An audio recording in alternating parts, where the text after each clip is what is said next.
Hi guys, welcome back to நம்ம channel. So அன்றைக்கி ஒரு நாள் நாங்கள் எங்கே போயிருந்தோம் அப்படின்னு பார்த்தீங்கன்னா, வடபழனியில் ஃபாரம் மால் இருக்குது.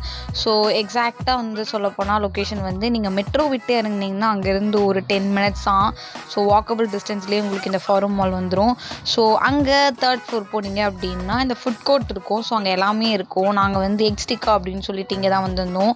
இங்கே வந்து நாங்கள் புதுசாக ஏதாச்சும் ட்ரை பண்ணலாம், இது நாங்கள் சாப்பிட்டதே இல்லை அப்படின்னு சொல்லிட்டு நாங்கள் ட்ரை பண்ணது தான் இந்த எக். அதாவது ஃபுல் அண்ட் ஃபுல் வந்துட்டு இந்த எக்லேயே வந்துட்டு டிஃப்ரெண்ட்டாக செஞ்சு கொடுப்பாங்க. அதுதான் ஸ்டார்டிங் வந்து ப்ரைஸ் வந்து பார்த்திங்கன்னா 49 ருபீஸ்லேருந்து ஸ்டார்ட் ஆகுது. பட் அது வந்து பிளெயின் தான். பட் நாங்கள் வந்துட்டு ஒரு மெட்ராஸ் கொத்து சிக்கன் அப்படின்னு சொல்லிட்டு ஒரு 149 ருபீஸ்க்கு நாங்கள் வாங்கியிருந்தோம்.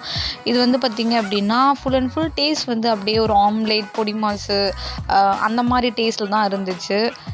இந்த மிஷின்குள்ளே விட்டுட்டு இந்த ப்ரிப்பேர் பண்ணி வச்சுருந்த திங்ஸ் எல்லாமே அந்த மிஷின்குள்ளே ஊற்றிட்டு ஒரு 10 to 15 மினிட்ஸில் உங்களுக்கு அப்படியே வெளியே வந்துடும். ஸோ சூப்பராக இருக்கும். இது பார்க்கவே நல்லாயிருக்கும் டிஃப்ரெண்ட்டாக.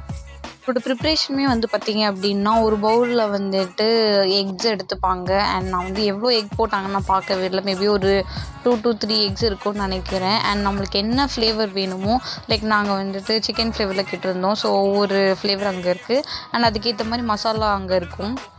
அண்ட் அந்த பவுலில் வந்து பார்த்திங்கன்னா அந்த எக்கோட அந்த மசாலாவோட நல்லா பீட் பண்ணிவிட்டு அண்ட் இந்த மிஷின்குள்ளே ஊற்றிட்டு ஒரு 10 to 15 மினிட்ஸ் ஒரு ஸ்லோ ஹீட்லேயே வந்துட்டு அந்த மீடியம் ஃப்ளேம்லேயே வந்துட்டு நல்லா குக் பண்ணி தருவாங்க. அண்ட் இது பார்க்கவே வந்து பார்த்திங்கன்னா அப்படியே இந்த ஹாட் டாக்குள்ளே வைக்கிற சாசேஜ் மாதிரியே இருக்குது. பட் வந்து இதோட டேஸ்ட்லாம் வந்து பார்த்திங்கன்னா நார்மல் பொடி மாஸ் எக், அந்த ஒரு வீட்டில் நம்ம ப்ரிப்பேர் பண்ணுற ஒரு எக் வந்து மசாலா போட்டு கொடுத்து எப்படி இருக்குமோ அந்த டேஸ்ட் தான்.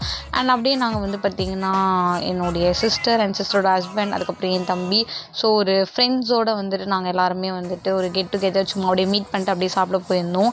அண்ட் இது வந்து பார்த்திங்கன்னா ப்ளூபெர்ரி கோலி சோடா, இதுவுமே வந்துட்டு அந்த எக் ஸ்டிக்காலேயே வாங்கியிருந்தோம். அண்ட் நல்லா இருந்துச்சு. அப்படியே பாட்டில் நம்ம வீட்டுக்கு எடுத்துகிட்டு வந்துடலாம், ஏன்னா அது பிளாஸ்டிக் பாட்டில் தான். அண்ட் அதுக்கப்புறம் நான் எப்போவுமே வழக்கமாக எங்கே போனாலும் வாங்கி சாப்பிட்றது இந்த கிறிஸ்பி சிக்கன். அண்ட் இது வந்து இந்த பக்கத்துலேயே வந்து பார்த்திங்கன்னா சிக்கிங் அப்படின்னு சொல்லிட்டு அங்கே தான் நாங்கள் வாங்கியிருந்தோம். அந்த மால்லேயே, அதாவது இந்த எக் ஸ்டிக்கா பக்கத்துலேயே இருக்குது. அண்ட் இது வந்து நாங்கள் பார்த்திங்கன்னா ஃப்ரெஞ்ச் ஃப்ரைஸ் அண்ட் கோக், அதுக்கப்புறம் இந்த ஒரு காம்போவில் வாங்கியிருந்தோம் 299 நினைக்கிற மக்களே. ஸோ ப்ரைஸ் எக்ஸாக்டாக தெரில, பட் அந்த ரேஞ்ச் தான், ஒரு 299 காம்போவில் தான் நாங்கள் வாங்கியிருந்தோம். அண்ட் டேஸ்ட் வைஸ் அல்டிமேட்டாக இருந்துச்சு ஆஸ் யூஷுவல். அண்ட் வந்து எப்போவுமே நீங்கள் கிறிஸ்பி சிக்கன் சாப்பிடாதீங்க, என்னைக்காச்சும் ஒரு நாள் நீங்கள் சாப்பிடுங்க. லைக் மந்த்லி ஒன்ஸ் அந்த மாதிரி ட்வைஸ் சாப்பிடுங்க.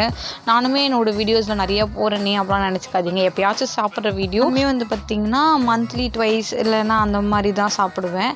அண்ட் கண்டினியூஸாக வந்துட்டு வீடியோ போஸ்ட் போடுறதுனால அப்படி இருக்கும். அதனால தான் மக்களே இந்த வீடியோ நான் கிளம்புறேன். அடுத்த வீடியோவில் உங்களை பார்க்குறேன். Then bye from Pavi's food vlog. Bye bye.